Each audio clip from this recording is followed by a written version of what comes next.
जय श्री कृष्णा।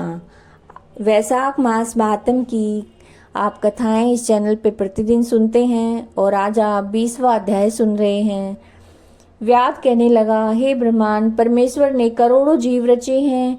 इनके भिन्न भिन्न कर्म और अनेक सनातन मार्ग हैं।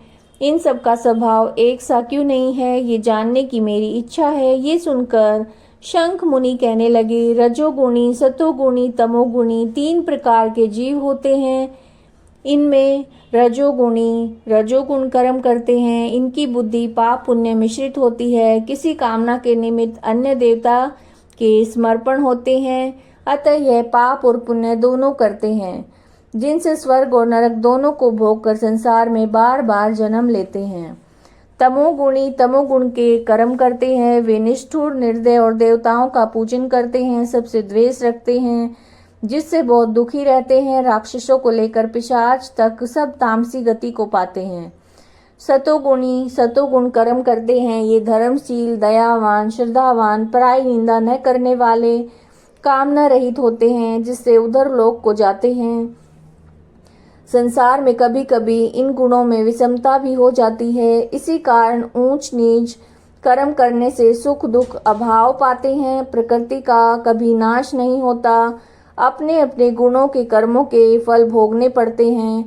पूर्ण काम उत्पत्ति, पालन और संहार समान भाव से करते हैं। व्याध कहने लगा, हे मुने, भोग वाले मनुष्यों की मुक्ति कब होती है? सृष्टि काल या अंत काल अथवा स्थिति काल में?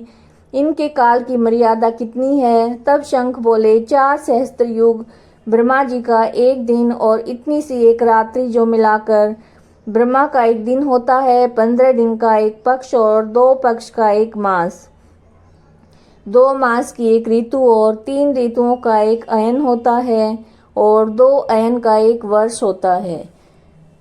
इसी प्रकार ब्रह्मा जी के 100 वर्ष व्यतीत होने पर ब्रह्मकल्प पूरा होता है। वही प्रलय का समय है, ऐसा देवताओं का मत है। प्रलय 3 प्रकार की होती है। एक मानव प्रलय, जब मनुष्यों का अंत होता है। दूसरी दैनंदिन प्रलय, ब्रह्मा जी के दिन की समाप्ति के लय के समय होती है। 14 मनु के प्रलय होने पर एक दैनंदिन प्रलय होती है। इन प्रलयों की उतनी ही अवधि पर्यंत स्थिति होती है।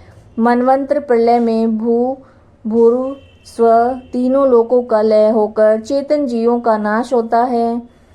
लोकों के स्वरूप का नहीं, केवल उन लोकों में पूर्ववत जल प्लावन हो जाता है। अंत में चेतन जीवों की पुनः उत्पत्ति होती है। दैनंदिन प्रलय में ब्रह्मा जी के शयन करने पर चेतन अधिभूत जीवों सहित लोक और लोकस्थ सबका नाश होता है। केवल सत्य लोक रह जाता है। कोई कोई तत्वाभिमानी देवता और मुनि ही सत्यलोक में शयन करने वाले बचे रहते हैं। वे सब कल्पांत तक सोते रहते हैं। फिर रात्रि समाप्त होने पर पूर्व सृष्टि के अनुसार ब्रह्मा जी सृष्टि की पुनः रचना करते हैं। ऋषि, देव, पितृलोक, वर्ण धर्मों सहित 4 वर्णों को अलग अलग रचते हैं। तब चक्रधारी विष्णु के 10 अवतार पुनः नियम के अनुसार होते हैं। जो देवता, ऋषि ब्रह्मा जी के संग मुक्ति पाने वाले हैं, वह ब्रह्मलोक में रहते हैं। और जो राजा, साधु और सिद्धि को प्राप्त हुए ब्रह्मलोकवासी हैं, वे सब सत्यलोक में स्थिर रहते हैं, यहाँ नहीं आते। कलयुग समाप्त होने पर दैत्यों का नाश होता है। फिर वे अपने कर्म के अनुसार वैसे ही कर्म करने वाले होते हैं और अपने निर्णय स्थान में अपने अपने गोत्रों में जन्म लेते हैं। अब तेरे सामने सृष्टि काल और मुक्ति काल का वर्णन करूंगा। देवादिदेव भगवान का एक निमेष ब्रह्मा जी के कल्प के बराबर होता है। तदंतर भगवान का उतना ही उन्मेष अर्थात पलक का खुलना होता है। निमेष के अंत में उन्हें कुक्षित लोगों के सृजन की इच्छा होती है।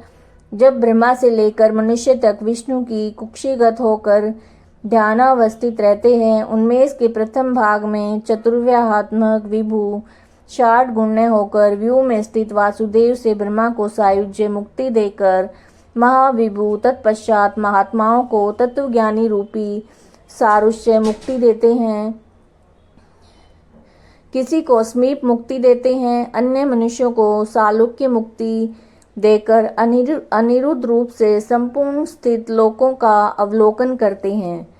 प्रद्युम्न से सृष्टि के रचने का विचार करके माया, जया, कृति और शांति आदि शक्ति से युक्त महाविष्णु भगवान भिन्न कर्म और आशय वाले लोक की रचना करते हुए स्वयं पूर्व काल नेत्र खोलने के अंत में फिर विष्णु भगवान योग माया का आश्रय लेते हैं, व्यूह संकर्षण से चराचर नाश करते हैं।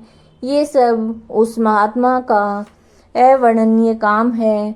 यह कार्य ब्रह्मादिक और योगियों द्वारा ही अकथनीय है। ये सुनकर व्यास से पूछा, हे महाराज, भगवत धर्म कौन से हैं? किन धर्मों से विष्णु भगवान प्रसन्न होते हैं?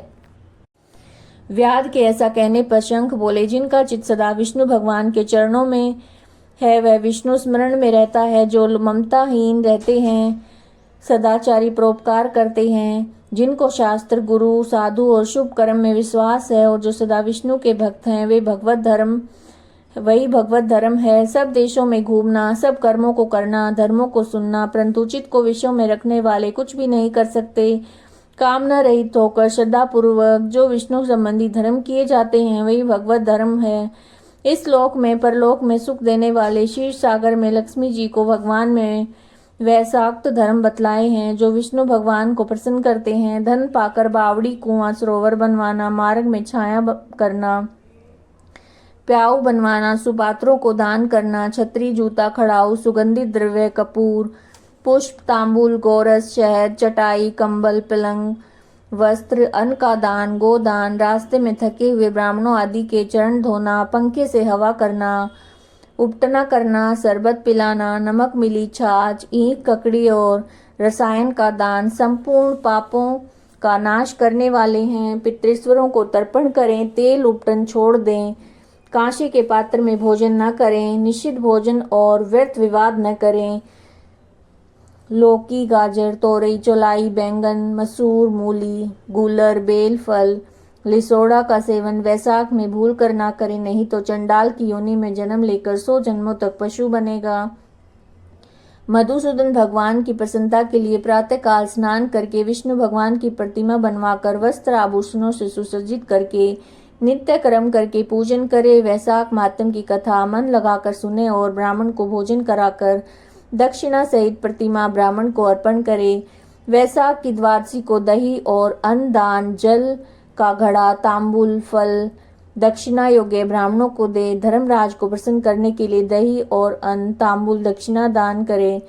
पहले दही और अन्न से पितृश्वरों की तृप्ति को अक्षत दे, फिर गुरु और विष्णु को दे। यथाशक्ति गोदान कर वैकुंठ प्राप्ति के निमित्त विष्णु भगवान से प्रार्थना करे।